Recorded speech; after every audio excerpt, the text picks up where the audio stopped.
नमस्कार विद्यार्थी मित्रों, जय राजा राम। आज हम पद यानी हिंदी विषय में कक्षा 9 में एक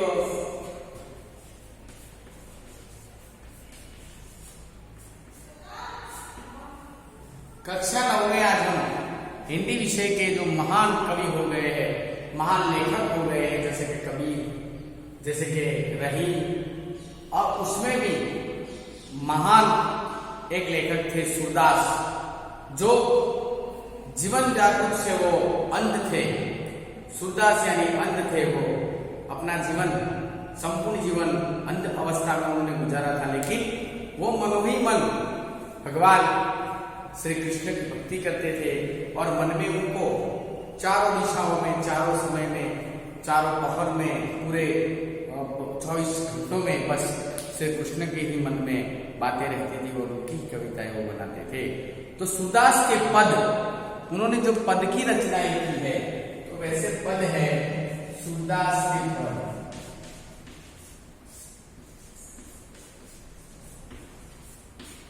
सूरदास के पद के बारे में हमें आज चर्चा करनी है।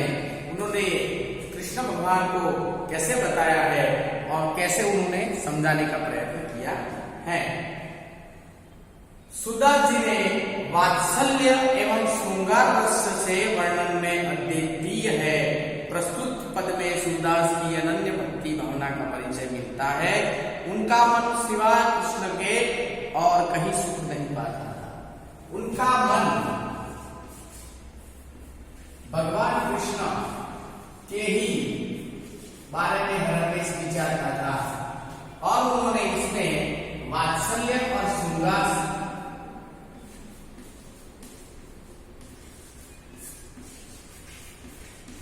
और श्रृंगार की कविताएं बनाकर समझाने का प्रयत्न किया।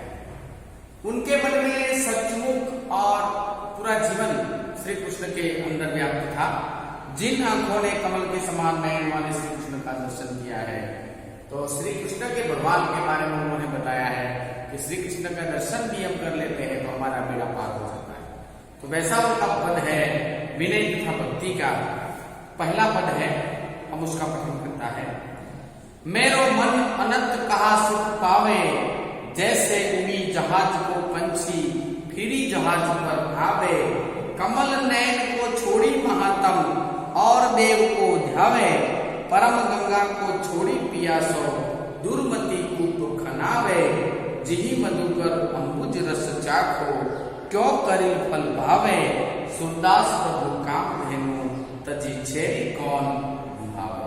तो सूरदास जी ने बहुत ही अच्छी, बहुत ही उच्च और बहुत ही कम शब्दों में बहुत बड़ा श्री कृष्ण के बारे में उन्होंने उल्लेख किया है।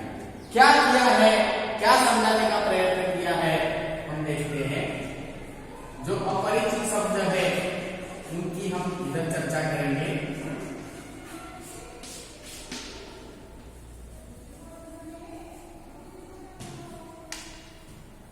मेरा मन अनंत कहां सुख पावे। सूरदास जी कहते हैं कि मेरा मन किसी भी जगह पर सुख नहीं पाता। अनंत सुख, अनंत यानी दूसरे स्थान पर।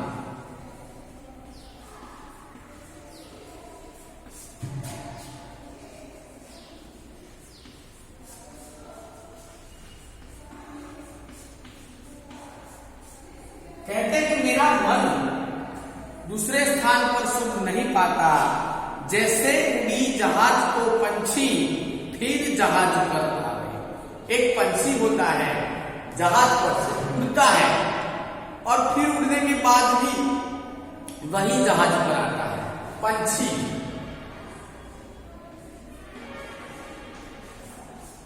यानी पक्षी, विहंग। सूरदास जी कहते हैं कि एक पक्षी होता है जो जहाज पर बैठता है और फिर पूरे दिन घूमता है, समय घूमता है और वही जहाज पर आता है। वैसे ही मेरा मन कृष्ण के भगवान के ऊपर है। कहीं पर भी जाता है लेकिन फिर लौटकर कृष्ण भगवान के पास आ जाता है। कमल नैन को छोड़ी महातम, कमल नयन यानी कमल नयन वाले भगवान को भी छोड़ी महात्म महात्म यानी महान था।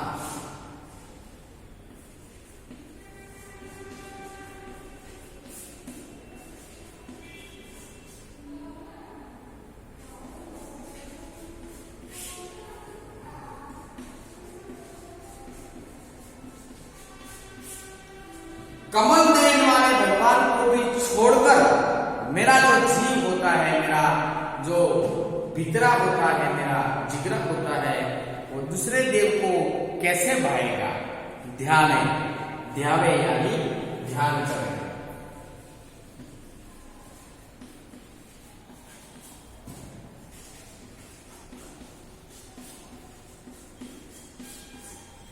तो सुधा जी कहते हैं कि जैसे एक पक्षी एक जहाज से उड़कर फिर घूमता है और फिर वही जहाज पर आता है, वैसा ही मेरा मन सभी कमल नयनी देवों के पास जाकर, अलग अलग भगवानों के पास जाकर फिर भी ये कृष्ण भगवान के ऊपर मेरा मन आ जाता है। परम गंगा को छोड़ी यानी छोड़कर।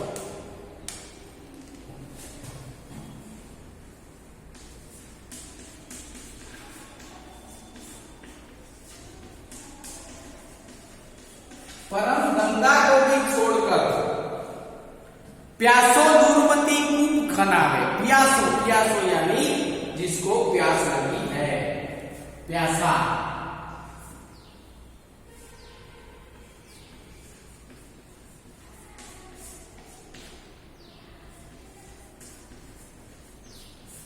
प्यासो यानी प्यासा दूरमती कूप खनावे। दूरमती यानी खराब बुद्धि वाला।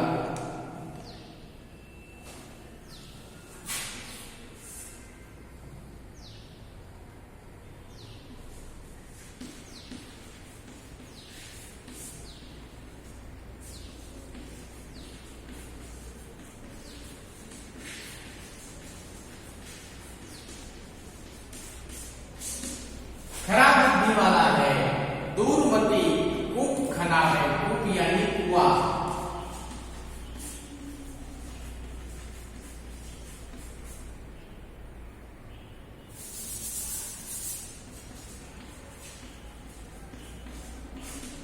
कुआं खुला है। तो सुधा जी कहते हैं कि गंगा के पानी को छोड़कर ऐसा मूर्ख होता है जो कुआं खुदवाता है, वो मूर्ख होता है, जो खराब बुद्धि वाला मूर्ख जो होता है वो कुआं खुदवाता है। मूर्ख होता है वो कुआं खुदवाता है। जिही मधुकर अंजुम रस चाखो।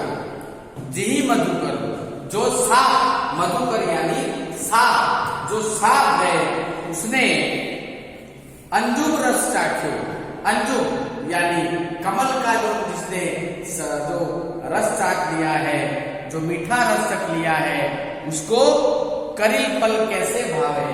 करी यानी करेला।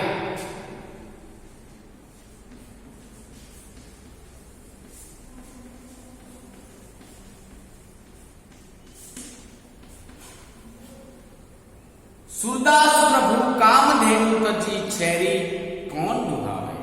तो कहते हैं कि जिस व्यक्ति ने अंजुम का रस चखा है, कमल का रस चखा है, मीठा रस चखा है, उसे करेला का रस यानी कड़वा रस क्यों भाएगा, क्यों अच्छा लगेगा। और वैसे ही हमारे पास सूरदास कहता है प्रभु कामधेनु यानी गाय।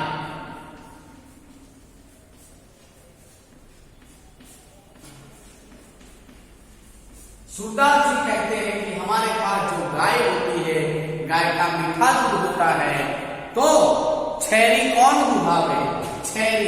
छैरी यानी बकरी।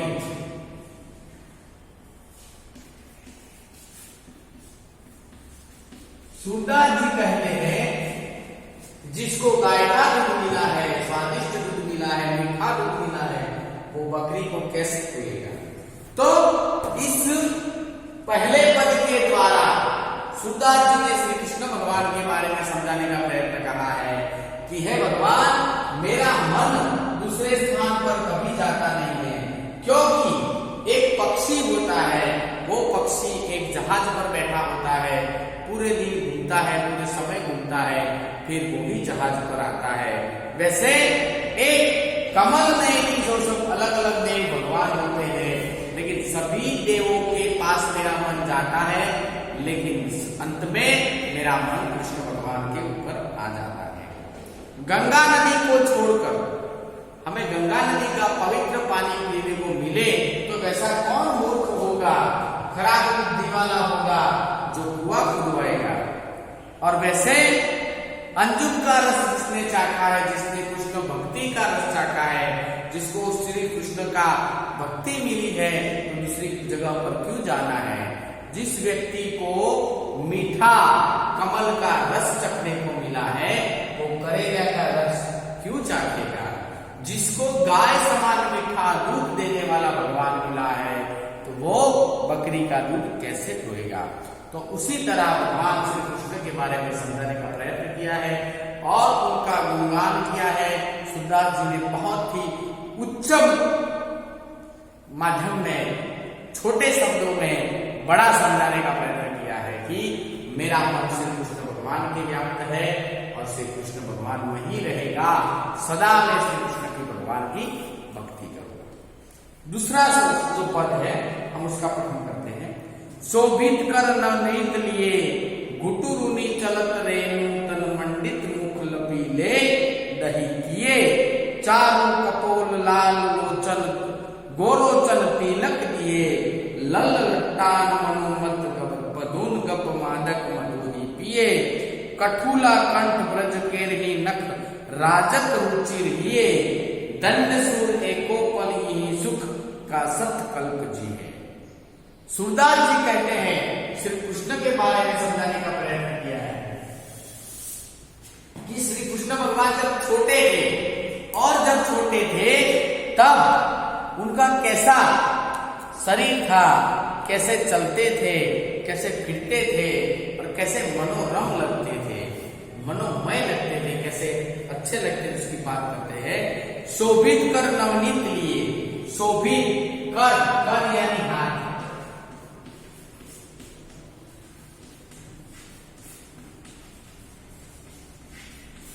नवनीत यानी मक्खन,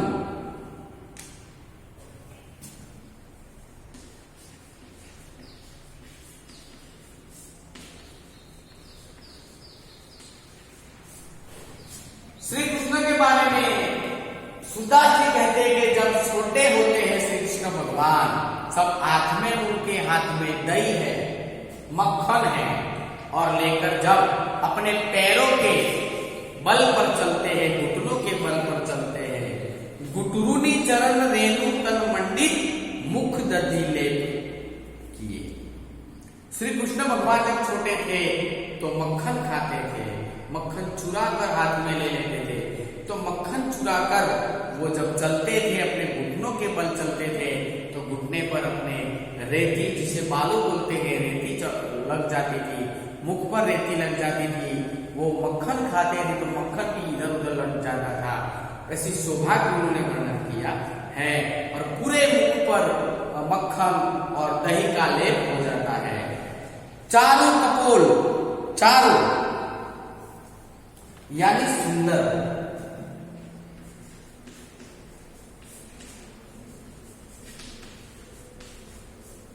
चारों कपोल यानी कि उनका सुंदर कपाल, कपोल यानी गाल,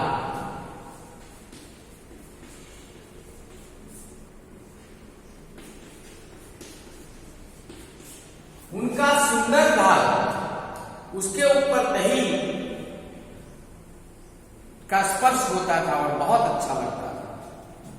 लोल लोचन, लोल लोचन, लोचन यानी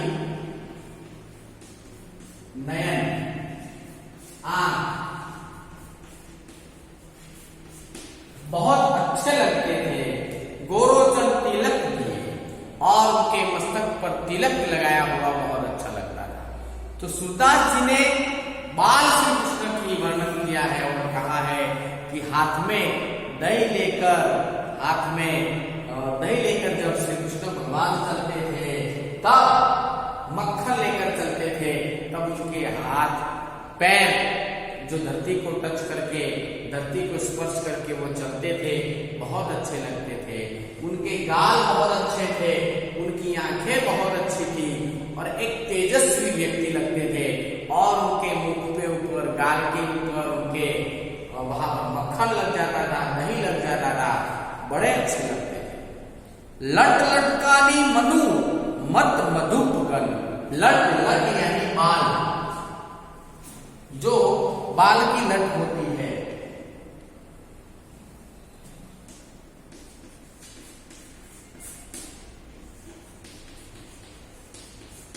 जो उनके शरीर के जो फल होते हैं वो लट।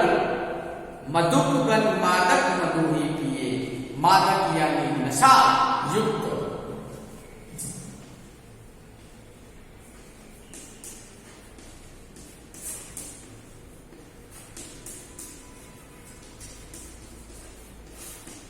जब श्री कृष्ण भगवान वैसे बाल स्वरूप में चलते थे तो उनकी जो मस्तक की जो बाल की जो लटें थी, वो लटों की घुंघरू बहुत अच्छी लगती थी, मादक लगती थी, नयन को हरने वाला लगता था। कठुला कंठ ब्रज केहरी नख राजत रुचित हुए। कठुला कंठ यानी उनका जो चांदी की चौकियों वाला कंठ था, उनके सिंह के जैसे नाखून थे, वो अच्छे लगते थे। कंठ यानी स्वर।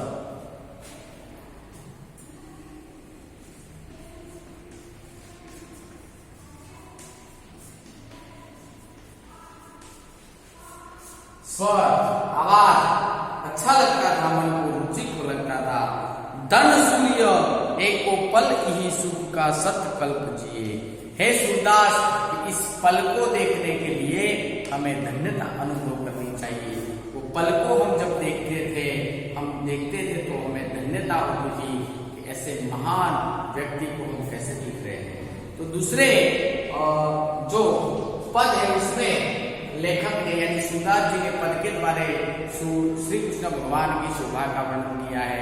उन्होंने कहा है कि श्री कृष्ण भगवान जब बाल स्वरूप में थे तब उनके हाथ में मक्खन था, उनकी लटें ऐसी गुनगुनाती हुई थी, गाल एकदम स्वच्छ था, उनकी नयन की आंखें तेज थी और जब घुटनों के बल जमीन पर चलते थे तो बड़े रमणीय लगते थे, बहुत अच्छे लगते थे। फिर मक्खन को खाते थे तो आंखों को, उनकी नाक और उनके शरीर को ऐसे मक्खन दही टच करता था, बहुत अच्छा लगता था। और ऐसे महान व्यक्ति को देखने के लिए, उनकी लटें देखने के लिए, उनका आवाज देखने के लिए हमारा जो जीवन हमें मिला है, हम उस क्षण के जो हक हमें मिले हैं, तो इसलिए हम सत कल्पना करते हैं कि कैसा उनका वो समय होगा। तो सूरदास जी ने इस दो पदों के द्वारा श्री कृष्ण की भक्ति को समझाने का प्रयत्न किया है। हमें भी ये दो पद को सुनना है, समझना है, उसको मौखिक करना है और उसके शब्दों को, एक एक शब्द को अलग अलग करके उसको समझना है, समझकर उसका पूरा भावार्थ समझना है और भावार्थ समझकर हमें अच्छी तरह से तैयारी करनी है कृष्ण भक्ति के द्वारा। कृष्ण भक्ति को सूरदास जी ने बड़ी अच्छी तरह से समझाया है, उसको हमें समझना है। जय राम।